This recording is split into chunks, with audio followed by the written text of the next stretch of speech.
Welcome to Facebook Live on the PinkUn Facebook page. Don't worry, it's not just going to be me for the next 20 minutes. No one would want that. Paddy Davitt will be joining me very soon. If you don't mind, I'm just going to carry out some admin and share the feed. But we're here. Originally, the idea was to do this as a review of what happened at Colney yesterday lunchtime, and Paddy Davitt will be on his way. But of course, we've got a signing to discuss as well, and Paddy actually got to speak to Stuart Webber yesterday afternoon, so he'll be I'm sure have a few bits and pieces to say on that score as well. Hopefully the mic is picking up the audio okay. Any issues, let us know, of course, and we'll have lots of things to talk about. Of course, alongside all that is the season that kicks off tomorrow at Craven Cottage, so plenty of things to get stuck into. Let us know where you're watching from, let us know your questions, your comments, and we'll go through them here on the iPad.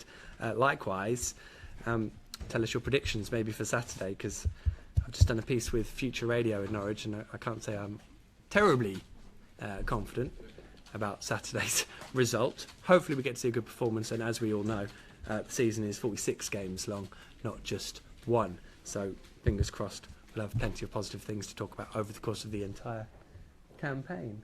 Here comes Mr. Davitt. He's gone for the white shirt combo with a tasty jacket. A man always well dressed. We're live now, Pad. So I thought it would allow you to. Sorry, no problem at all. I thought it'd allow you to have an intro. This is the planned grand entrance. This is brilliant. This is exactly what Facebook Live is all about. It's called getting sidetracked. How are we?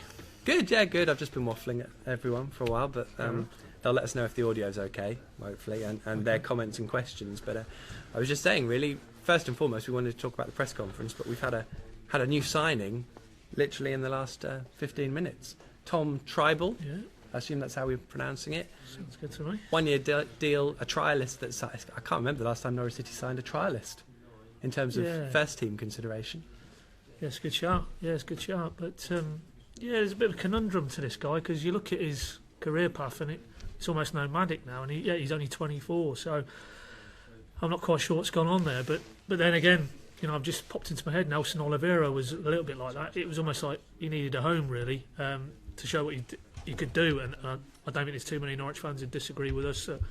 You wouldn't question Nelson Oliveira's ability, but yet it was only until he got to Norwich that he basically had that base people who wanted him at the football club rather than here, there, and everywhere, which is the kind of parallel with Tribal. By all accounts, from what I can gather, he was very, very highly rated at Werder Bremen. He maybe came through too early in terms of his development, wasn't ready. I think he got a decent contract or two as a very young man, and who knows? We don't know the guy's character, but maybe there was an element that he thought he might have already arrived, and then rudely found out that wasn't the case, because from that point onwards, it seems like he's bounced around the Bundesliga, and last season he's in Holland with Den Haag.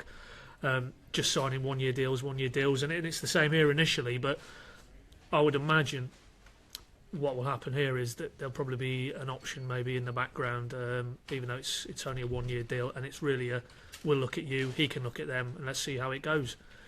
Nothing ventured, is it? In terms of the finances, it makes perfect sense, because there's no gamble element in terms of a fee. So if you can, basically what this hinges on for me is Daniel Farke's ability to extract what this guy's talent clearly is, because you don't play for Werder Bremen, massive club in Germany, in your teens if you haven't got something about you. So there's a player there. Can now Norwich's head coach get that out of him? And if they can, then this might turn into a very astute piece of business. Absolutely, which I guess is kind of nail on the head in terms of what we're hoping Daniel Farke can do with this squad in general. It'll be the acid test in many ways, I suppose. And we're looking at him coming in to compete with Harrison Reed and Alex Tettey in terms of that style of play. Yeah, defensive midfielder. Yeah, that seems to be how they view him. Certainly, I've seen a few reports in Germany he can play across the midfield, but I think they're looking for him to link the play in the same mould as Reed. And you would think technically he would have the ability to be able to do that. Just seeing a picture or two of him, I think he needs to bulk up a little bit. I'm not sure he'll be able to handle the hurly-burly of the Championship. But then you wouldn't say Reed was exactly a heavyweight, would you? So. But again, it's another signal, clear signal, how Farke wants to go about it. He wants people who are excellent in possession, who can handle it in tight spaces and set the play going through the defence into the midfield and forward areas. and this guy would appear to fall into that category. Keep your comments coming in. I'll reflect on a few of those now. Ken Katz, nice beard. Who's your favourite Game of Thrones character? Pad, have you got a favourite Game of Thrones Never character? watch it. Haven't got a clue anything about it. Sorry, you're asking the wrong one. Yeah, Jamie Lannister probably for all that matters. Mark Vivian, straight into the score predictions for tomorrow, lads. He says, straight in with it. 2-1 defeat. That's exactly what I said. Did you? Yeah, Okay, yeah. there you Can't go. remember who to, but yeah, it's not about Saturday. Not in terms of any A, undue pessimism, B, the Craven Cottage curse. Just, the roll call of depleted in a squad that by design was being thinned out over the summer, and then you add in, I think if you stopped and counted, they might be without maybe 5 or 6 front line options tomorrow, going to a team who, as we know, we saw it down here Easter, very good side, very surprised they didn't kick on again in the playoffs, but they will be there or thereabouts, I would imagine. So all in all, that would be a big ask, but we never know. Hey, we live in hope. What was the quote? Football is about doing unrealistic things. And dreaming. That's all it's about this season. Love it.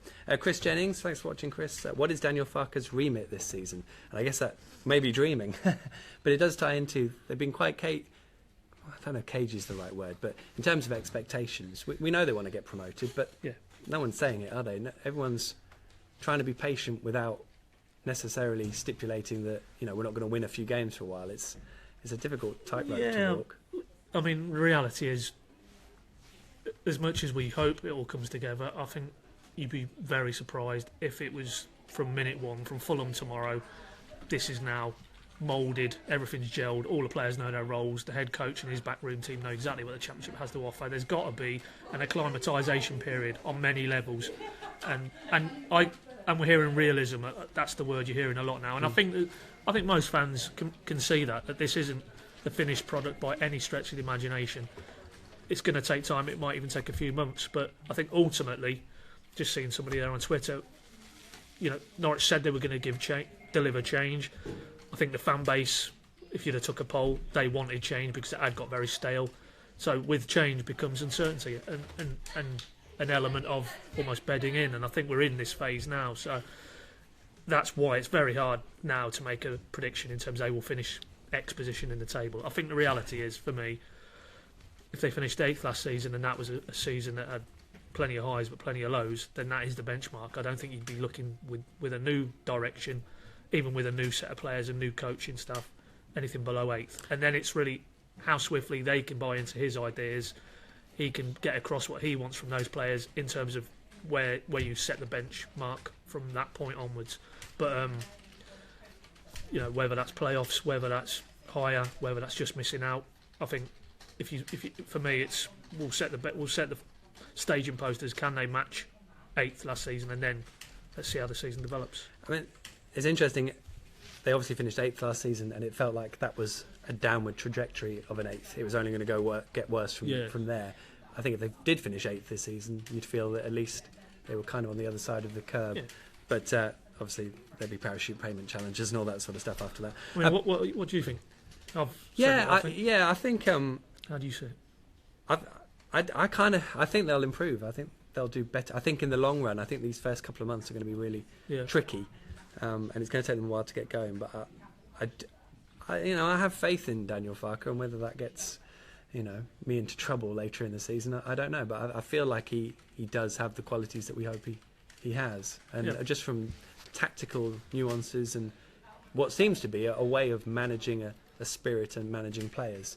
So they're the kind of things I want to see. I want to see the tactical nuances, and I want to see that work, and I want to see the man management of the squad. Yeah. And if they're performing as a unit better than the individuals, which we didn't see at any point, I don't really think, last year, then that will actually automatically probably lead on to a better season. But I agree with you, actually. 8th is where you start, and anything above that will be a result. And I did say top 6 in the paper. What did you say in the paper? 6th, yeah. 6th.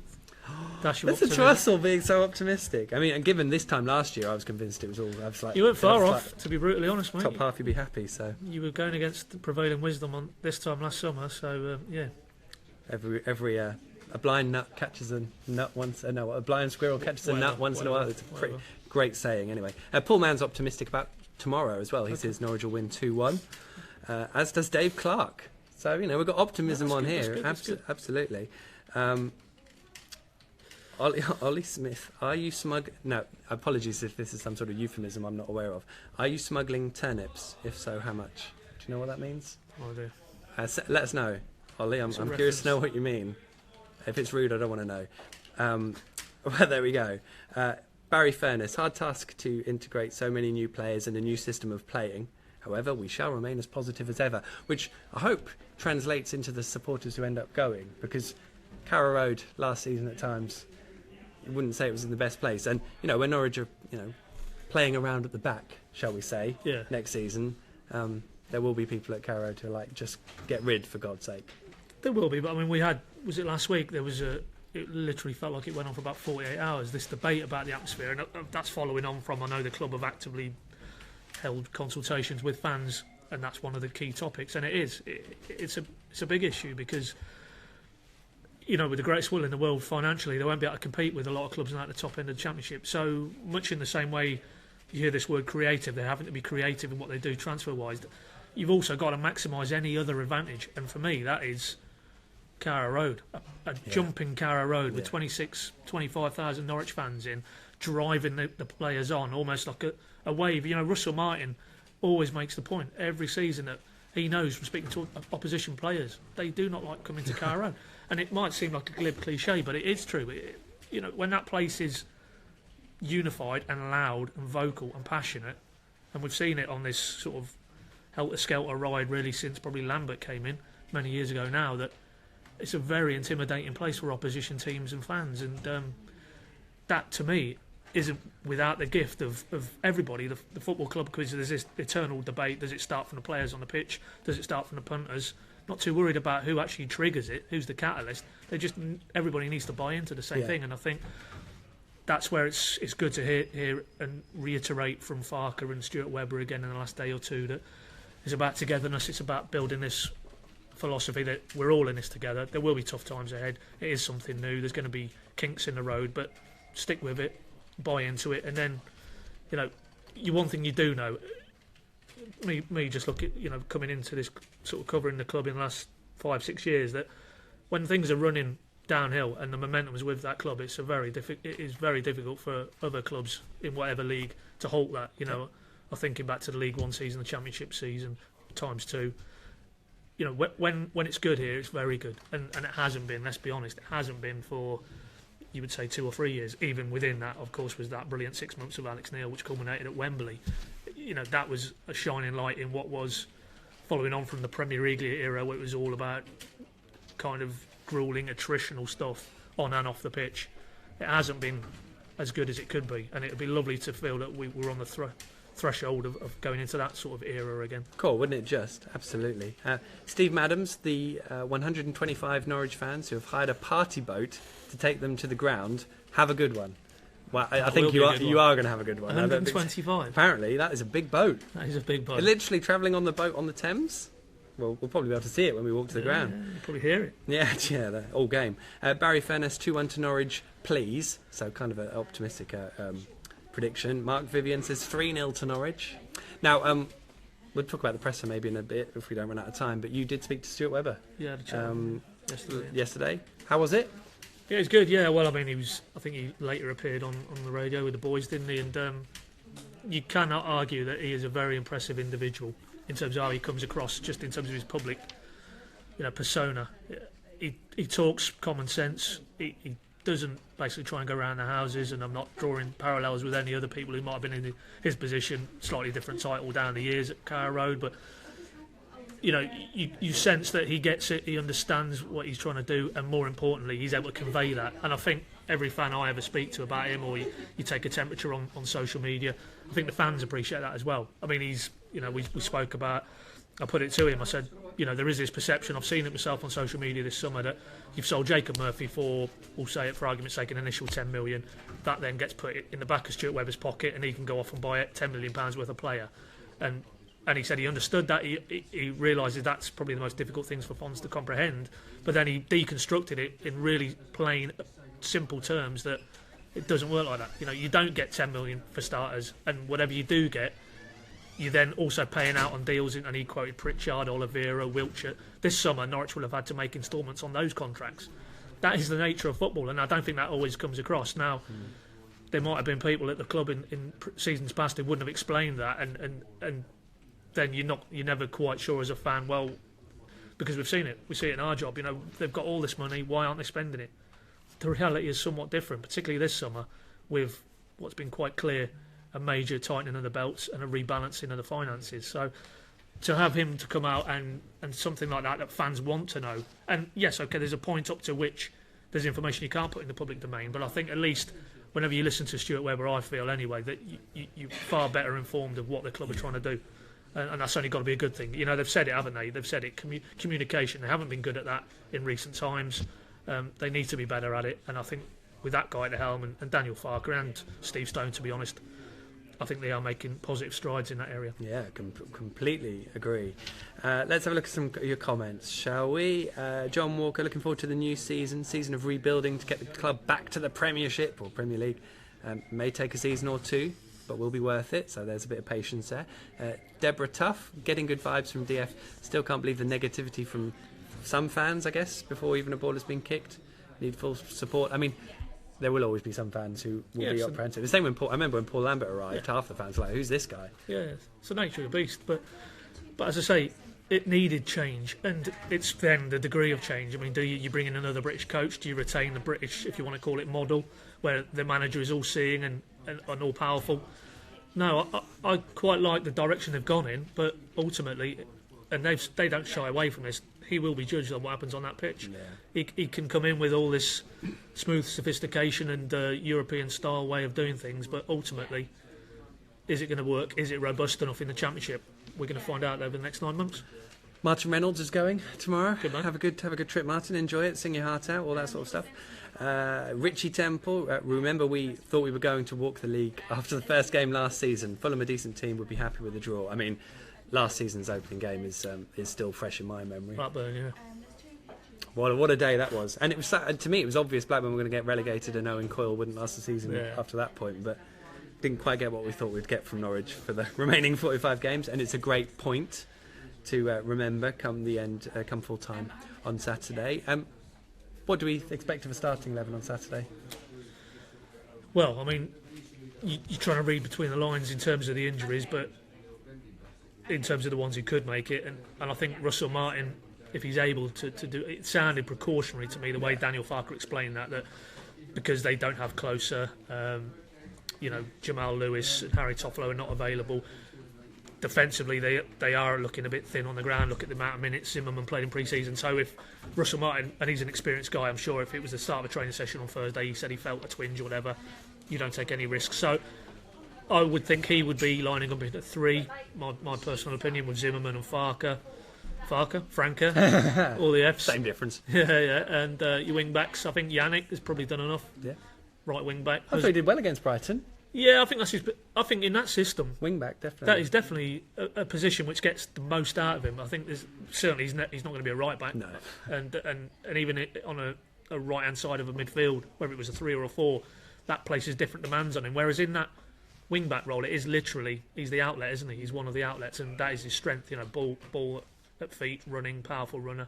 So yeah, I could see him and Husband. I think that looks like the wing back pairing to me, and then Reed's a clear key man. Farker has made no bones about that. He is what he's trying to do.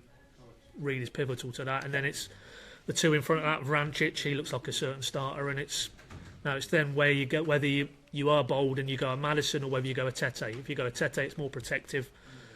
Certainly, the outset of the game, you could see him doing that, but obviously Maddison would be a very bold call. And then up top, then that would be 2 up top, and I think that would be Watkins and Jerome. I think that's the way it's looking on the evidence what we saw in pre-season. Yeah, I guess he'll want to keep possession though, as it sort of filters into the press conference, doesn't it? Yesterday, he'll want to keep possession. He won't necessarily want to change it away from home to at home, even though Fulham is a different challenge. So. Yeah.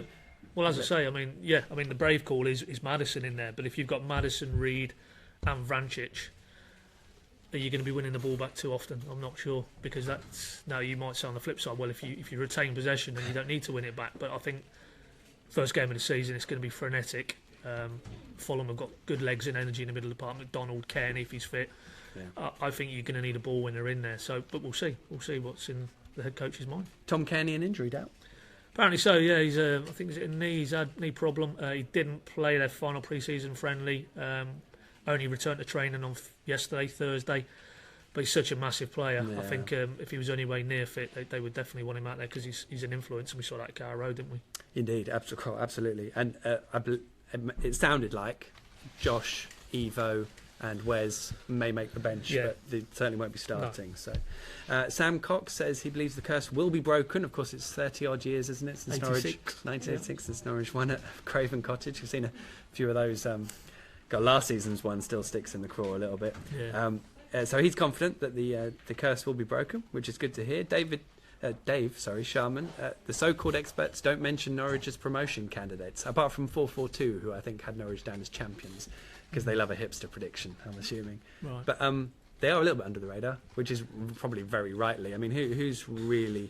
I guess it's Borough and Villa, they're the ones who are getting mentioned, aren't they? Birmingham too, maybe a little bit? Birmingham.